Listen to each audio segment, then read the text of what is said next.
So last week we talked about uh, your work, getting your work done, whatever that might be. And the hard part, in many cases, about that is for some of us, we have no idea what our work is. And when I say our work, I don't typically mean just your vocation. I mean the work of being a productive man in today's society, and or woman, as the case may be. But the understanding of what that work is a little bit difficult. So we'll start kind of around the edges with the easy stuff. So there is some stuff that is your work and can never be anybody else's work, not even a little.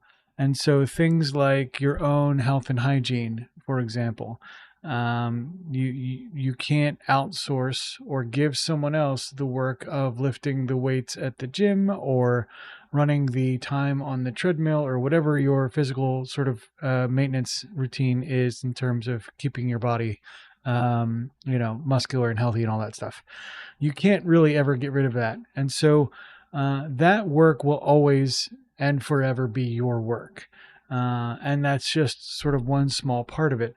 The other places to look for your work are the places where you are the arbiter and decider of the outcomes. So what does that look like? It looks like things where self improvement is a great place to start. And so things like when you say lose your temper, fly off the handle with someone, that is now your work to understand what that is, why it is, and to the extent that you want to prevent it from happening again, take control of it. There are some natural sort of processes in doing your work that you'll find emulate other understandings from other people. So, for example, the not wanting to lose your temper as a thing. A lot of folks are going to tell you like losing your temper on a regular basis is a bad plan. It has long-term negative consequences.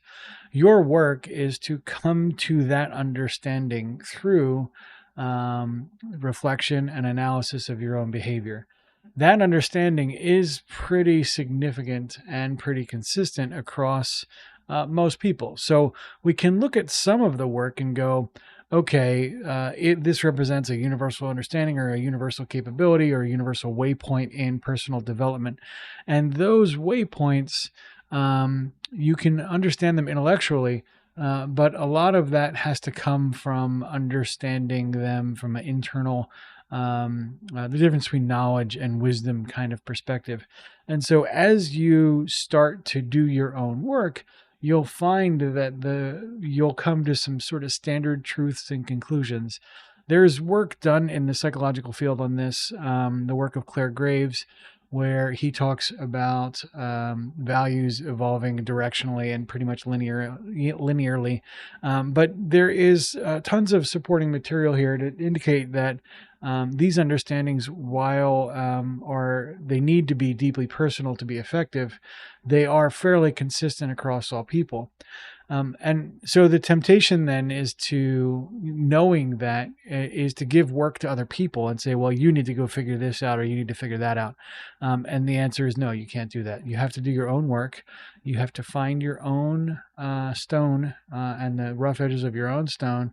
And you can help other people when they come to you in an environment where they are struggling or suffering and say, hey, listen, I struggle with something similar and here's kind of what I went through to stop struggling with it. But you can't remove that suffering. In the same way, you can give people advice on how to lift weights at the gym, but you can't lift the weights for them. So as you're discovering your own work and trying to figure out what that is, the peril is that you're going to look for easy solutions as well that other people say, well, that's how you figure out what your life purpose is, or, oh, that's how you figure out how to unscrew your behavior with women, or how do you unscrew your behavior with unhealthy eating. And the reality is all of that's going to be how-to material. You have to figure out the sort of underpinning why to and what to material that needs to be developed. That is your work. And that is only work you can do. Avoiding it will not solve the problem. So as you're trying to figure out what your work is, start with easy stuff: hygiene, rest, health and fitness, diet. Those are the kind of easy mode things because they're relatively conceptually easy to get your head around. You'll find that if you have any of those in a pathological way, if you do any of those in a way that doesn't work well, that the discovery process of figuring out why you do that is going to be really, really important to start to dig into. But as you move from there, you're going to find other places where your work will materialize. And then just as be mindful as well that you're not going to be able to give work to others, and correspondingly don't take on other people's work. We'll get into that in future episodes. It's real easy to want to do, but we'll talk about why it doesn't work in one of the episodes coming up. Thanks.